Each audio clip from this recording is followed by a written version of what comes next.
शासन प्रशासन पोलीस बळाचा वापर करून एकतर्फी ताबा घेऊ शकतं, परंतु आमची कुठल्याही परिणामांना सामोरे जायची तयारी असल्यामुळं रक्ताचे पाट जरी वाहिले तरी आम्ही मागे हटणार नाहीत। आणि जर त्यांना विरोध करायचाच असेल शासनाच्या निर्णयाला तर मला वाटतं त्यांनी खुर्च्या सोडल्या पाहिजेत। एकीकडे मंत्र्यांनी जाहीर करायचं तुम्हाला उच्चांकी खरेदी खत ग्राह्य धरून मूल्यांकन देऊ म्हणून, आणि दुसरीकडे त्यांचेच जिल्हाधिकारी त्यांचेच अधिकारी त्याला विरोध करतात, जुमानत नाही। आणि उद्यापासून माझ्या गट नंबर 64 मधील वृंदावन गोशाळेच्या बाधित जमिनीवर शेडच्या निर्माण कार्याला सुरुवात होईल। त्यानंतर जर कोणी प्रशासनाचे अधिकारी आले काही हे करायला, मोजायला म्हणा, ताब्यात घ्यायला म्हणा, त्यांना फावड्याच्या दांड्यानं आणि लोखंडी रुमण्यानं त्यांचं स्वागत होईल, एवढंच या निमित्तानं सांगतो।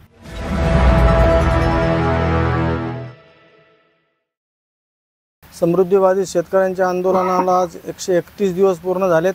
आतापर्यंत आम्ही आमच्या संपादित होणाऱ्या जमिनीला योग्य भाव द्या, रास्त मूल्यांकन द्या अशी मागणी करीत होतो, परंतु प्रदीर्घ लढा दिल्यानंतर 20 दिवसापूर्वी उपमुख्यमंत्री एकनाथ शिंदे आणि महसूल मंत्री चंद्रशेखर बावनकुळे यांनी सकारात्मक भूमिका घेत मूल्यांकनाचा प्रश्न सर्वोच्च खरेदी खताच्या आधारे सोडवण्याचे निर्देश दिलेले असताना केवळ लेखी आदेश पाहिजे एवढंच कारण सांगून अडवणूक केली जात असल्यामुळं परवाच आम्ही इशारा दिला होता की बुधवारी म्हणजे मंगळवार संध्याकाळपर्यंत लेखी आदेश आले नाही, त्या संदर्भात कार्यवाही सुरू झाली नाही तर आम्ही बुधवारपासून बाधित क्षेत्रावर निर्माण कार्य सुरू करू अशी इशारा दिला होता।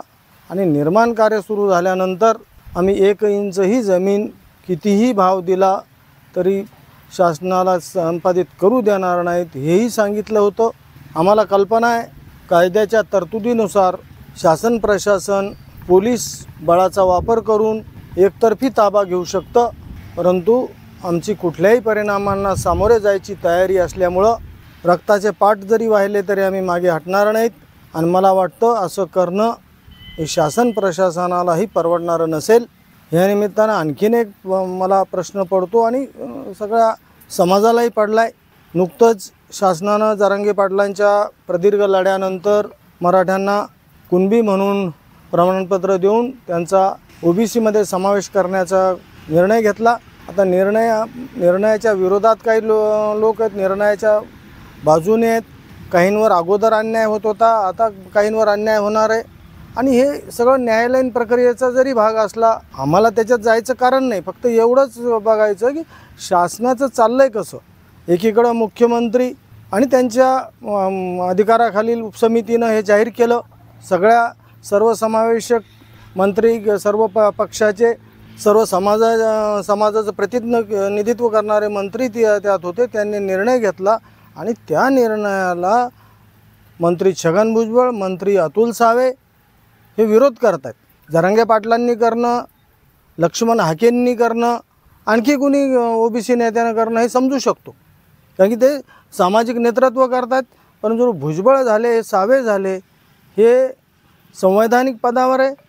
व्यक्ती एकदा संवैधानिक पदावर मंत्रिपदावर जाऊन बसतो, सत्तेच्या खुर्चीवर जाऊन बसतो, तो कुठल्या समाजाचा कुठल्या एका विशिष्ट घटकाचा नसतो, हे त्यांनी लक्षात घेतलं पाहिजे।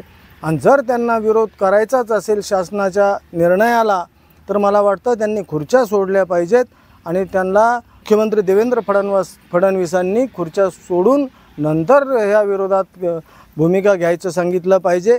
या बाबतीत न्यायालय जो काय घ्यायचा तो निर्णय घेईल, हे न्यायालयात जातील, परंतु त्यातून कुठंतरी मला वाटतं शासनकर्तेच एकीकडे निर्णय समाजाच्या बाबतीत निर्णय करायचा आणि दुसरीकडून आपल्याच मंत्र्यांना त्या विरोधात उभं करायचं असं काहीसं चाललं आहे।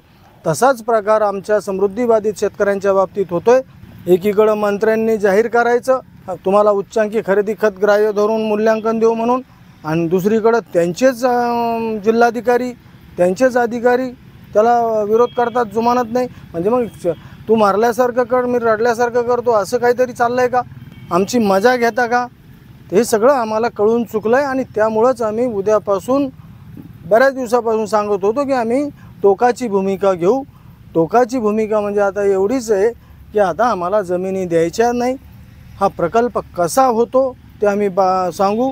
मी सुरुवातीलाच सांगितलं होतं की आम्ही असं एक उदाहरण सेट करू, असं उदाहरण पूर्ण महाराष्ट्राला घालून देऊ की या शेतकऱ्यांनी हा मार्गच रोखला, शासनाला नमतं घ्यावं लागलं आणि हा जे काय मूल्यांकन करावं लागलं, नाही तर हा महामार्ग रद्द करावा लागला, हे आम्ही तुम्हाला दाखवून देऊ, हे ह्या निमित्तानं सांगतो.